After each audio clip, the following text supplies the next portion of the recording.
मिथुन राशि के सप्तमेश और दशमेश बनने वाले देवगुरु बृहस्पति 1 तारीख को ही गोचरवश आपके 12वें घर पर आए थे और अभी अभी ये खबर सुनने को मिल रहा है कि ये अस्त अवस्था में आने वाले हैं। तो क्या इनका प्रभाव होगा? क्या अस्त अवस्था में आकर कोई जीवन में बड़े बदलाव को जो हमने अंदेशा लगाया था अपने मन में वो प्राप्त नहीं होगा, या फिर क्या होने वाला है? आज इसी बात को हम जानने वाले हैं। ध्यान दीजिएगा, इस वीडियो को बहुत सकारात्मक होकर के सुनिएगा ताकि आप स्वयं ये अंदाजा लगा पाएं कि इसी अस्त अवस्था में कैसे बेहतर परिणाम मिलने वाले हैं आपको। इसी अस्त अवस्था में आप क्या कर सकते हैं, क्या सावधानियां रखनी होंगी और किस उपाय के माध्यम से इस अदृश्य अवस्था में देवगुरु गुरु को हम प्राप्त कर पाते हैं, इस बात पर हम चर्चा करने जा रहे हैं। मन में आपके एक शंका आ रही होगी कि अस्त अवस्था होता क्या है। भाई, अस्त अवस्था का मतलब ये होता है कि जब कोई ग्रह भगवान सूर्य के करीब पहुंच जाता है एक निश्चित डिग्री के माध्यम से, तब उस स्थिति को अस्त अवस्था कहा जाता है। एकमात्र सूर्य भगवान ऐसे ग्रह बनते हैं जो चराचर ब्रह्मांड को, इस संसार को अपनी आभा से प्रकाशित करते हैं। यही भगवान सूर्य ही वो ग्रह बनते हैं जो देवगुरु बृहस्पति, शनिदेव अथवा मंगल देव को अपने द्वारा अस्त कर सकते हैं। इस समय पर हो क्या रहा है कि सूर्य भगवान चल रहे हैं 22 डिग्री से ऊपर, अर्थात 23 डिग्री पर प्रवेश करने जा रहे हैं। और जैसे ही ये 7 तारीख का दिन आता है, देवगुरु बृहस्पति भी 1 डिग्री से ऊपर पहुंच गए हैं। अब इनके बीच जो अंतराल है वो 9 डिग्री का है और इस कारण से 11 डिग्री के अंतर्गत आने के कारण ये समय अस्त अवस्था कंसिडर किया जाएगा देवगुरु बृहस्पति के लिए। अब इनके अस्त होने को आप ऐसा समझिए कि एक 0 वाट का बल्ब आप कहीं पर उसकी प्रकाश को आप प्राप्त कर पा रहे हैं। आप किसी कक्ष में बैठे हैं, किसी रूम में बैठे हैं और वहां पर मात्र एक 0 वाट का बल्ब लगा है, तो आपको करना क्या होगा? आप कैसे काम करेंगे? आप ज़्यादा फोकस्ड होकर के काम करने की आवश्यकता रहेगी, ज़्यादा ध्यान केंद्रित करने की आवश्यकता रहेगी, तभी उस कार्य को आप अच्छे से उस कार्य को कर सकते हैं। ठीक इसी प्रकार से देवगुरु बृहस्पति के अस्त अवस्था को आप मान सकते हैं। दूसरे तरफ, एक तरफ भगवान सूर्य नारायण मरकरी लाइट हैं, तो देवगुरु बृहस्पति एक ऐसे ग्रह हैं जो ज्ञान के कारक हैं। एक मरकरी लाइट का प्रभाव जो पड़ेगा वो ज्ञान के ऊपर पड़ रहा है, एक नए ज्ञान की वृद्धि होगी। एक समय ये ऐसा समय होगा जिस समय पर सूर्य के हृदय पर देवगुरु बृहस्पति का निवास होगा। एक ऐसा समय होगा जो मेरे भगवान देवगुरु बृहस्पति को भगवान का पर्याय माना गया है, वो मेरी आत्मा में समाहित होगा। एक ऐसा समय होगा। प्रेडिक्शन क्या निकल करके सामने आ रहा है उसको समझते हैं। 12वें घर पर देवगुरु बृहस्पति आए हैं, वो कहीं जाने वाले नहीं हैं, वो यहीं पर रहेंगे, मात्र वो अदृश्य हो गए हैं इस समय पर। अब इनका प्रभाव सूर्य के माध्यम से भी मिल रहा है। अब इसके प्रभाव से होगा क्या? कोई खर्चों पर हमें ध्यान केंद्रित करने की आवश्यकता रहेगी, क्योंकि 12वां घर हमारे इन्वेस्टमेंट का है, हमारे निवेश का है, हमारे खर्चे का है, हमारे हानि का है। तो यदि कहीं इन्वेस्टमेंट करना है, अच्छा समय है, अच्छे उस पर आप काम कर सकते हैं। लेकिन यदि कहीं पर खर्च की अधिकता है, कहीं हानियां हो रही, तो मुझे वहां पर ध्यान केंद्रित करने की आवश्यकता रहेगी भाई कि मेरे पैसे कहां जा रहे हैं, कैसे मुझे उसको मैनेज करना है, इस पर आपको ध्यान लगाने की आवश्यकता रहेगी। देवगुरु बृहस्पति की एक दृष्टि पड़ती है सीधे चतुर्थ भाव पर, 1 2 3 4 5, पंचम दृष्टि चतुर्थ भाव पर। अब ये स्थान मेरे सुख, मेरे शांति, मेरे प्रॉपर्टी से संबंधित कार्यों का है, तो मेरे प्रॉपर्टी जो है उस पर मुझे ज़्यादा फोकस्ड रहने की आवश्यकता रहेगी, उस पर मुझे ध्यान देने की आवश्यकता रहेगी कि मेरे कुटुंब में क्या शांति का माहौल कैसे कायम हो सकता है, कहीं अशांति का माहौल ना आ जाए, उस पर मुझे ध्यान केंद्रित करने की आवश्यकता रहेगी।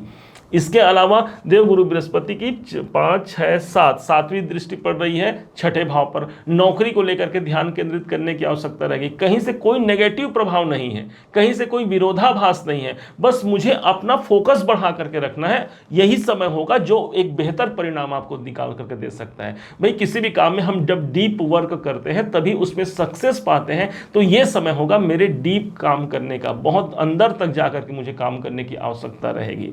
अब इनकी दृष्टि जो है वो 7 8 9, नवम दृष्टि सीधे अष्टम भाव पर आ रही है और स्वयं बदलाव भाव से देख रहे हैं। तो कैसे मेरे जीवन में बदलाव आ सकता है, मैं क्या चेंज कर सकता हूं, क्योंकि इस समय पर ग्रहों के राजा सूर्य का भी प्रभाव आपके ऊपर सबसे ज्यादा प्रभावी रहेगा।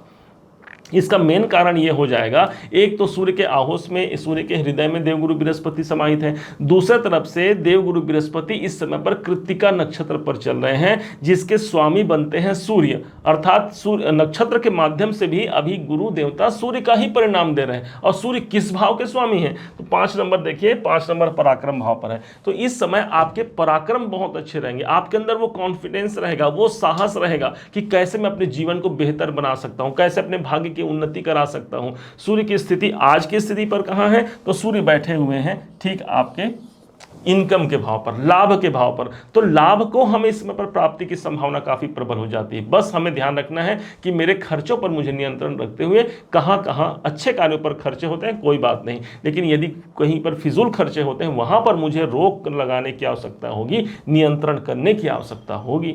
अब इसे और बेहतर से समझते हैं कि कैसे इसके परिणाम को अच्छा लिया जा सकता है। इसके पहले आपको बता दें क्या क्या नहीं करना है। इस समय पर माना जाता है जब गुरु अस्त अवस्था में होते हैं तब मांगलिक कार्य वर्जित माने गए हैं शास्त्रों में। ऊपर से अभी शुक्राचार्य जी महाराज भी अस्त अवस्था में चल रहे हैं 7 जून तक, और 2 जून तक रहेंगे देवगुरु बृहस्पति अस्त।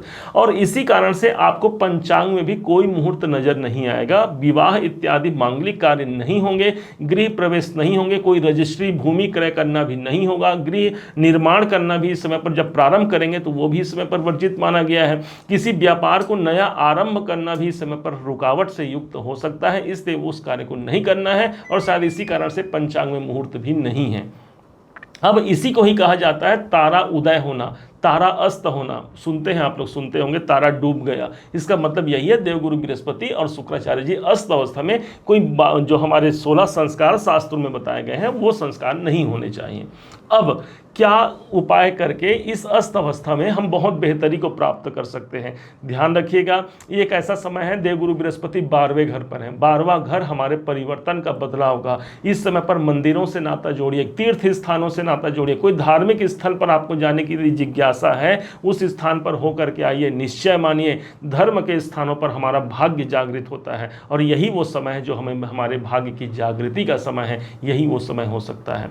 इस समय पर बाहर के मंदिरों पर, बाहर के भगवान पर तो हमें ध्यान केंद्रित करना है, और उससे भी प्रबलता से युक्त होगा हमारे अंदर के भगवान को झांकने की आवश्यकता रहेगी। समझिए जरा, सूर्य कौन है? तो आत्मा है। देवगुरु बृहस्पति कौन है? तो भगवान का पर्याय है। अर्थात ये एक ऐसा समय होगा जिस समय पर मेरे अंदर में ही भगवान समाहित होंगे, और अंतर ज्ञान से आपको बहुत से प्रॉब्लम, बहुत से परेशानियों से मुक्ति निकलने का कोई रास्ता जरूर नजर आएगा। एक ऐसा समय होगा गुरु मेरे भाग्य हैं, गुरु मेरे भगवान हैं, और इस समय पर आत्मा मतलब मेरे अंदर ही समाहित है। एक ऐसा समय होगा भाग्य उन्नति के लिए मैं बहुत अच्छे से प्रयास कर सकता हूं, और उससे यदि कोई प्रॉब्लम, कोई परेशानी है तो देखिएगा अंदर से वो आवाज आएगी। और इसी कारण से अंदर की आवाज को क्या बोलते हैं? आत्मा की आवाज। अब आत्मा की आवाज ही भगवान की आवाज मानी गई है। भगवान ही उसे बताते हैं कि किस रास्ते पर चलना है। ये मन बड़ा चंचल है, क्योंकि वो चंद्रमा है। मन बड़ा चंचल है, कैसे तेरा भजन करूं, जितना इसे समझाऊं उतना ही मचलता है। लेकिन आत्मा में भगवान बैठे हैं, वो हमें आत्मा दिखाती है कि कहाँ हमें रुकना है, कहाँ हमें चलना है, और उसकी आवाज को सुन करके इस अस्त अवस्था में भी आप बहुत अच्छा परिणाम हासिल कर सकते हैं। उम्मीद है आप सबने इसे समझा है, आप सबने इसे जाना है। यदि आपने इसे समझा है, जाना है, मेरे समझाने का प्रयास यदि आपको सार्थक लगा हो, मेरे समझाने का तरीका यदि आपको सार्थक लगा हो, तो हर बार की भांति इस बार भी अपना प्यार भरा लाइक और कमेंट करना कभी मत भूलिएगा। और हाँ, यदि अभी तक आपने चैनल को सब्सक्राइब नहीं किया है, सब्सक्राइब जरूर कीजिएगा। पुनः एक बार फिर आप सभी का दिवस बहुत मंगलमय हो, इन्हीं शुभकामनाओं के साथ। जय श्री राम।